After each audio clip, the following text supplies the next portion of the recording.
अपने मसाइल को हल करने के लिए सब्सक्राइब करें आपके मसाइल का हल। नमाज में जमाई आए तो क्या करें? नमाज में जमाई आने के क्या अहकाम हैं? क्या इसमें नहूसत का भी कोई दखल है? मज़हर इकबाल जद्दा से। नहूसत का इससे कोई ताल्लुक़ नहीं है। जमाई किसी भी टाइम पे किसी भी इंसान को आ सकती है। गवर्नमेंट की तरफ से कोई पाबंदी नहीं है इस पर, ना कोई टैक्स लगता है। आप थके हुए होंगे तो आएगी आपको।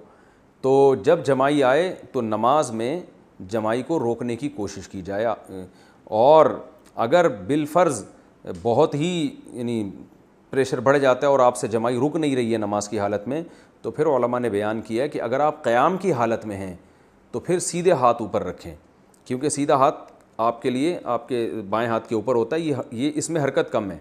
और अगर क़याम के अलावा किसी हालत में है तो फिर बायां हाथ अपने मुंह पे रखें और उसको मुंह को बंद करें। ऐसा ना हो कि वो बिल्कुल इस तरह नमाज में मुंह खोल के खड़े हों। ये नमाज की अदब के बिल्कुल ख़िलाफ़ है। कई दफ़ा हरकत से नमाज टूट जाएगी। नमाज में कितनी दफ़ा बिला उज़र हरकत करने से नमाज टूट जाती है? जैसे बालों को हाथ लगाना, कपड़ों को सीधा करना या ख़ारिश करना वग़ैरह वग़ैरह। आमिर मोहम्मद यूसुफ, पंजगोर, बलूचिस्तान से। देखें, हरकत नमाज के मुनाफी है, और कोई भी काम नमाज में ऐसा किया जाए जो नमाज के मुनाफी हो तो नमाज उससे टूट जाती है। जैसे नमाज में बातचीत करना, नमाज में खाना पीना, नमाज में चलना फिरना, तो उससे नमाज टूट जाएगी।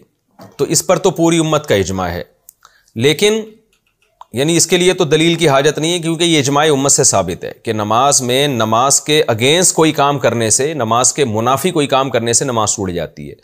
लेकिन अब कितनी हरकत करने से टूटती है, इसके बारे में कुरान और सुन्नत खामोश हैं। तो जहाँ कुरान और सुन्नत खामोश होता है, ज़ाहिर है इतनी एक दफ़ा क्यों करने से तो नहीं होगा ना कि नमाज फ़ौरन टूट जाए। ये तो इसमें तो इंसान माजूर है, इतने तो मजबूरन हरकत करनी पड़ती है। तो अब इसमें कोई कुरान और सुन्नत में कोई वाज़ेह दलील नहीं है कि कितनी हरकत करने से नमाज टूटेगी। तो जब वाज़ेह दलील नहीं होती तो हज़रात फ़ुक़हा कराम फिर इज्तिहाद करते हैं। तो अब्बास फ़ुक़हा तो इसके कायल हैं कि बग़ैर ज़रूरत के अगर 3 दफ़ा हरकत कर ली, बग़ैर ज़रूरत के 3 दफ़ा जल्दी जल्दी हरकत कर ली तो फिर नमाज टूट जाएगी। बाज़ फ़ुक़हा इसके कायल हैं, और बाज़ फ़ुक़हा इसके कायल हैं कि इतनी हरकत की कि अगर कोई देखने वाला आए और उस वक्त उसको देखता तो उसकी हरकत को देख के ये लगता कि गोया ये नमाज पढ़ ही नहीं रहा है, ये वैसे ही खड़ा हुआ है। तो इतनी ज़्यादा जब हरकत होगी तो नमाज टूट जाएगी। तो इसमें जो नमाज पढ़ रहा है उसकी राय का एतबार होगा कि अगर कोई मुझे आके इस वक्त देखता मैं इतनी हरकत कर रहा हूँ तो वो ये समझता कि ये नमाज पढ़ रहा है या नहीं पढ़ रहा। अगर वो ये समझता कि शायद ये नमाज ही नहीं पढ़ रहा जो इतना हिल रहा है, तो फिर नमाज टूट जाएगी। तो ये दोनों कौल मिलते हैं। गुंजाइश इस दूसरे कौल में है कि इतनी हरकत हो कि देखने वाला समझे कि गोया ये नमाज ही नहीं पढ़ रहा, तो फिर उसमें कोई मिक़दार मुतय्यन नहीं है, बस बहुत ज़्यादा हरकत होगी कि देखने वाला ये समझे, तो हम ये कहेंगे नमाज इसकी टूट गई है। और पहला जो कौल है जिसमें है कि 3 दफ़ा जल्दी जल्दी हरकत की, वो कौल सख्त बहुत है, उसमें मुश्किल बहुत है, लेकिन एहतियात उसी में है। तो बेहतर यही है कि हरकत ही ना करें ताकि इस मसले में पढ़ने की ज़रूरत ही पेश ना आए ना। हमारे हज़रत फरमाया करते थे नमाजी को चाहिए पहले जितनी जहाँ जहाँ खुजाना है ना तसल्ली से खुजा ले, हिले, इतना हिल हिल के थक जाए फिर खड़ा हो।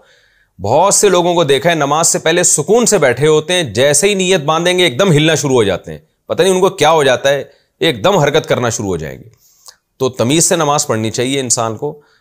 तो ऐसा काम नहीं करना चाहिए जो नमाज के मुनाफी। हाँ, कोई बहुत ज़रूरत है तो फिर जल्दी से हरकत करके वो ख़त्म कर दे उसको जो ख़ारिश हो रही है, ताकि नमाज में उसका ध्यान न बटे। बाज़ दफ़ा ख़ारिश हो रही होती है सर में या कहीं चेहरे पे, इस तरह से उसको कोई उलझन हो रही होती है, अगर वो नहीं खुजाएगा तो नमाज से ध्यान हटता है, तो उसमें तो ठीक है जल्दी से हरकत कर ली। या कोई नमाजी के आगे से गुजरने की कोशिश कर रहा है उसको हटा लेना चाहिए।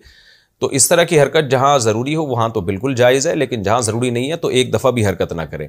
और अगर 3 दफ़ा हरकत कर ली है तो एहतियात इसी में है कि नमाज लौटा ले, लेकिन नहीं लौटाता तो भी उम्मीद है कि नमाज इंशाअल्लाह हो जाएगी, क्योंकि दूसरा कौल भी बहरहाल मौजूद है। लेकिन गुनाह बहरहाल होगा, ये खूब जहन में रखें कि बार बार बिला वजह हरकत करने से नमाज का खुशू खुजू भी ख़राब होता है और गुनाह भी मिलता है। नए कपड़े धोए बगैर पहनना। रईसुद्दीन इंडिया से पूछते हैं, क्या नए कपड़ों को बगैर धोए पहनकर नमाज पढ़ सकते हैं? بعض لوگ کہتے ہیں کہ نئے کپڑوں کو بغیر دھوئے پہن کر نماز نہیں ہوتی۔ بھئی یہ بعض لوگ بالکل غلط کہتے ہیں۔ شریعت میں اصل طہارت ہے، جب تک ہمیں کپڑوں کے ناپاک ہونے کا یقین نہ ہو ہم پاک ہی سمجھیں گے اس کو، ورنہ تو ہر چیز کے بارے میں آپ سارا دن یہی بیٹھ کے سوچتے رہو کہ کہیں ناپاک تو نہیں ہے یہ۔ تو اس لیے کپڑوں میں اصل، بلکہ ہر چیز میں اصل یہ ہے کہ وہ پاک ہے، جب تک کہ اس کے ناپاک ہونے کا یقین نہ ہو۔ تو کپڑے آپ نے خریدے کیونکہ آپ کو یقین نہیں ہے ناپاک ہونے کا، تو آپ پاک ہی سمجھیں گے اور ان کو پہن کر اگر آپ نماز پڑھ لیں گے تو نماز ہو جائے گی۔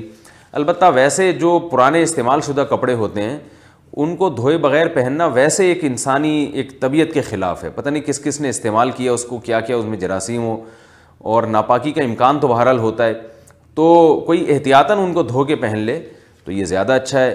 اور اس میں یعنی انسان کی جو نفیس لوگ ہوتے ہیں، صفائی پسند ہوتے ہیں، ان کے مزاج کے بھی زیادہ قریب ہے یہ بات۔